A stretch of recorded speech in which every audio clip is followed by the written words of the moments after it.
Hello, હું ચંદ્રિકા રાજપૂત શ્રી ગોપીનાથ કિચનમાં આપનું સ્વાગત કરું છું। આજે આપણે બનાવીશું મખાનાની ખીર।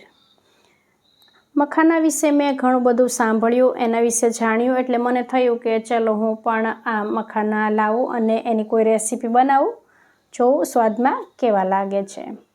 તો મેં એની ખીર બનાવી અને ખીર ખૂબ જ સ્વાદિષ્ટ બની। આ ખીર એવી છે કે આને આપણે વ્રત ઉપવાસમાં ખાઈ શકીએ અને મખાના આપણા હેલ્થ માટે ખૂબ જ ફાયદાકારક છે। તો ચાલો આપણે આ ખીર બનાવવાનું શરૂ કરીએ। સૌથી પહેલાં ગેસ ઓન કરી ગેસ પર જાડા તળિયાવાળી કઢાઈ રાખી દઈશું અને એમાં 1 ચમચી ઘી લઈ લઈશું।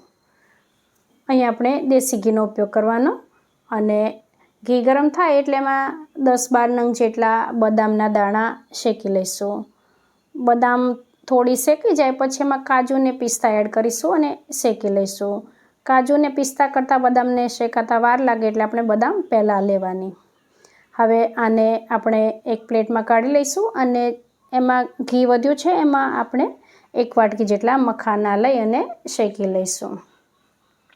જેમ આપણે મમરા શેકતા હોઈએ એવી રીતે આપણે આ શેકવાના છીએ, એટલે આમ મમરાની જેમ આમ ક્રિસ્પી થઈ જાય ને એવા આપણે શેકવાના છે। 1 થી 2 મિનિટ જેટલા શેકી લઈશું એટલે શેકાઈ જશે। ગેસની ફ્લેમ મીડિયમ ટુ લો રાખવાની છે અને આને આપણે ઘીમાં જ શેકવાના। તો આવી રીતે મખાના શેકી લેવાના એટલે એકદમ ક્રિસ્પી થઈ જાય, એને આપણે એક પ્લેટમાં કાઢી લઈશું અને હવે એ જ કઢાઈમાં આપણે ફૂલ ફેટવાળું દૂધ આવે એ લેવાનું છે।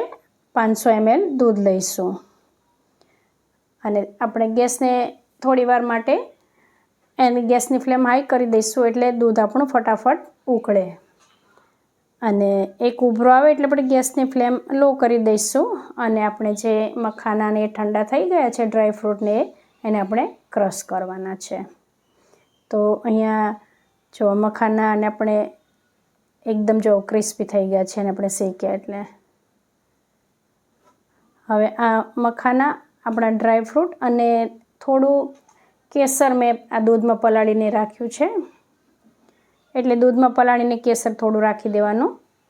હવે આપણે મિક્સરનો એક નાનો જાર લઈશું અને એમાં આપણે આ ડ્રાયફ્રૂટ લઈ લઈશું જે આપણે ઘીમાં શેકીને રાખ્યા હતા અને ત્યારબાદ એમાં મખાના લઈ લઈશું મિક્સર જારમાં અને થોડા મખાના આપણે ખાલી ગાર્નિશિંગ માટે રહેવા દઈશું અને બાકીનું આ બધું લઈ અને એને આપણે પીસી લઈશું। હવે આપણે ઇલાયચી લેવાની છે, એ ઇલાયચીનો આપણે પાવડર કરીને રાખી દઈશું। અહીંયા મેં 4 નંગ ઇલાયચી લીધી છે, એનો પાવડર કરીને રાખી દઈશ। હવે અહીંયા આપણું આ પીસાઈ ગયું છે અને દૂધ આપણું ઉકળી રહ્યું છે। તો હવે દૂધમાં આવી રીતે 3-4 ઉભરા આવે પછી આપણે જે પાવડર આપણે તૈયાર કરીને રાખ્યો છે એ એડ કરવાનો છે। અહીંયા આપણે આ દૂધને બહુ વધારે વાર ઉકાળવું નહીં પડે કેમ કે આપણે આ પાવડર એડ કરીશું એટલે દૂધ એકદમ ઘટ્ટ થઈ જશે અને જો તમારે વધારે ક્રીમી ટેસ્ટ જોઈતો હોય તો જે મલાઈ આપણા ઘરમાં દૂધ પર જામેલી મલાઈ હોય એ એડ કરી દેવાની અથવા મિલ્ક પાવડરનો પણ ઉપયોગ કરી શકો છો। હવે આને આપણે ફરી 5-7 મિનિટ ઉકાળીશું। અહીંયા આપણે 4 ચમચી ખાંડ એડ કરી દઈશું। ખાંડ એડ કર્યા પછી પણ આપણે ઉકાળવું પડે કેમ કે ખાંડનું પાણી થાય એટલે આ ખીર પાતળી ના થઈ જાય એટલે આપણે ઉકાળવાનું। અહીંયા મેં 4 ચમચી ખાંડ લીધી છે, તમે તમારી પસંદ પ્રમાણે વધારે ઓછી કરી શકો છો। હવે આને આપણે સારી રીતે ઉકાળી લઈશું અને પછી આમાં આપણે કેસરવાળું દૂધ અને ઇલાયચીનો પાવડર છે એ એડ કરવાનું છે। આ ખીરને બનતા બહુ વાર નથી લાગતી કેમ કે આપણે જે પાવડર કરીને એડ કરી દીધો કાજુ બદામ પિસ્તા અને મખાનાનો, એટલે આપણી ખીરા તરત ઘટ્ટ થઈ જશે, વધારે વાર નહીં લાગે। આને આપણે સતત આવી રીતે હલાવતા રહેવાનું છે। હવે આમાં કેસરવાળું દૂધ અને ઇલાયચી પાવડર ઉમેરી દઈશું। આને આપણે છેલ્લે ઉમેરવાનું અને બસ આટલી જ વારમાં આપણી આ મખાનાની ખીર તૈયાર થઈ ગઈ છે।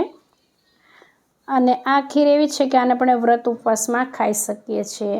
મખાના એવી વસ્તુ છે કે ડ્રાયફ્રૂટમાં આવે, એટલે મખાનાનો ઉપયોગ કરી અને આપણે આ ખીર બનાવી છે. અને આને તમને જો ગરમ પસંદ હોય તો ગરમ, અને ઠંડી પસંદ હોય તો ઠંડી થાય એટલે પછી ફ્રીજમાં રાખી અને પછી પણ સર્વ કરી શકો છો.